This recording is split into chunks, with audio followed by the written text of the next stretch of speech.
જય જય ગરવી ગુજરાત. 1 મે ગુજરાતનો સ્થાપના દિવસ.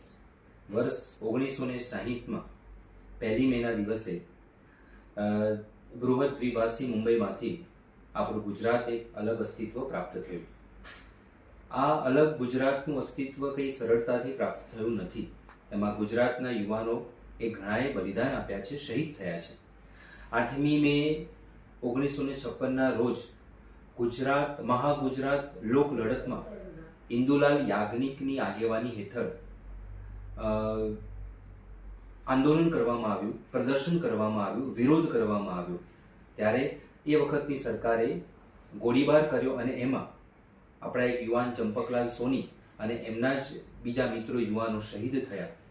આ પછી ગુજરાતના પ્રજામાં એટલો બધો આક્રોશ થયો કે આખરે 1 મે 1960ના રોજ સરકારે એવું નક્કી કર્યું કે આ બૃહદ દ્વિભાષી મુંબઈમાંથી ગુજરાતને એક અલગ અસ્તિત્વ આપવું. અને ત્યારે એમ 1 મે 1960ના રોજ આપણા ગુજરાતને એક અલગ અસ્તિત્વમાં આપવામાં આવ્યું. આમ 64 વર્ષથી એક આપણી અસ્મિતાની ધરોહરને લઈને આપણું ગુજરાત સરસ ચાલી રહ્યું છે.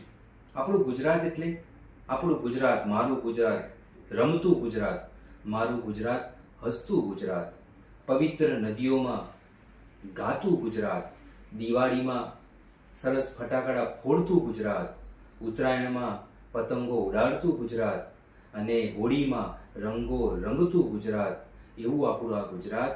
તો ગુજરાતના પ્રજાજનોને હું ડૉક્ટર રશ્મિન રાવલ શુભેચ્છા પાઠવું છું. જય જય ગરવી ગુજરાત.